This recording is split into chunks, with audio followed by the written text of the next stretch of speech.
The story of the blind king and the illusion of power. In the kingdom of Rajpur, there was a powerful king named Vikram. King Vikram had everything that one could desire: wealth, land, loyal subjects, and a grand palace. But there was something about the king that made him different from others. He had been born blind. Though he could not see with his eyes, King Vikram had sharp senses and a keen intellect. He had a trusted advisor, a wise sage named Samandra, who guided him in matters of state. Despite his blindness, King Vikram had a strong sense of power and control, and he believed that his authority could overcome any obstacle. However, there was one weakness that plagued the king. He was consumed by his lust for power and wealth. Over time, King Vikram became increasingly obsessed with expanding his kingdom and acquiring more riches. He disregarded the needs and well-being of his people, focusing only on increasing his own grandeur. One day, as King Vikram sat on his throne, he called for his advisor, Samandra. "I am not content with what I have," the king said. "I want more. I want to conquer the neighboring kingdoms and claim all the wealth they possess. Nothing should stand in my way." Samandra, who had been with the king for many years, spoke carefully. "Your Majesty, you are already the ruler of a great kingdom. But I caution you, greed and lust for power can blind even the most powerful rulers. I suggest that you reflect on your actions before you act rashly." The king, however, was deaf to the sage's warnings. "What do you know of power, Samandra? You have no ambition. If I want to conquer more lands and amass more wealth, I will. I will not let anything or anyone stop me."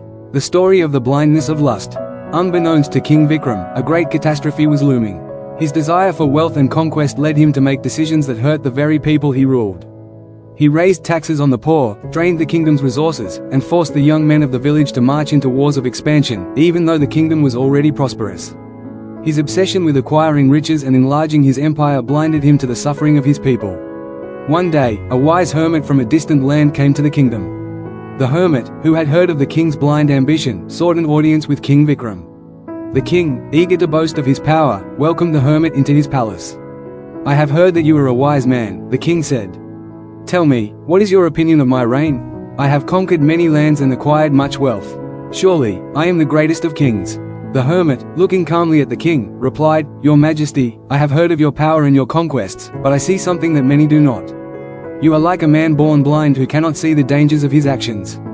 You have gained much, but you have lost sight of what truly matters." King Vikram, proud and filled with his sense of superiority, scoffed. "I am not blind, wise man. I see everything clearly. I rule the land with strength, and nothing escapes my control." The hermit replied, "You may think you see, but you are blind to the truth. You are like one consumed by lust, a lust for power and riches, that blinds the mind. You have no perception of the harm you are causing, for you are blinded by your desires. The pride you have in your conquests makes you blind to the suffering of your people. And just as a man born blind cannot see, those who are in the grip of lust cannot perceive the consequences of their actions." The king was silent, but his pride made him reluctant to accept the hermit's words. The hermit continued, "Those who are proud and consumed by greed and lust cannot perceive the evil in their actions. You see only what benefits you, and you fail to see the sin in exploiting others for your gain." The king's realization. Over the next few weeks, King Vikram began to notice the growing discontent among his people. Farmers were starving due to high taxes, soldiers returned from wars with nothing to show for their sacrifices, and many of his subjects were living in poverty. His once thriving kingdom was crumbling under the weight of his selfish desires. Despite his outward power, the king felt a deep sense of emptiness. One night, as the king sat alone in his palace, contemplating his kingdom's state, he remembered the words of the hermit. "I am like a man born blind, unable to see the truth," he thought to himself. "I have been so consumed by my desire for wealth and power that I have blinded myself to the harm I have caused." King Vikram realized the truth. He had been so focused on his own desires that he had failed to see the suffering around him. The very pride he had in his strength and wealth had blinded him to the evil in his actions. With a heavy heart, the king called for Samandra, his trusted advisor. "I have been foolish, Samandra," King Vikram confessed. "I have allowed my lust for power and wealth to blind me to the needs of my people. I have hurt them, and I see now that my pride has caused great suffering. What should I do?" Samandra, with a compassionate smile, replied, "Your Majesty, the first step toward redemption is recognizing the truth. Now that you see the error of your ways, you can change. Let go of your pride and your greed, and govern with wisdom, compassion, and fairness. It is never too late to correct one's path." Moral of the story: those born blind cannot see. Similarly, those in the grip of lust are blind to the consequences of their actions. Pride and greed blind one to the evil and sin in their deeds, and they distort one's perception of the world. Only by letting go of selfish desires and seeking wisdom can one truly see the truth and make amends for past wrongs.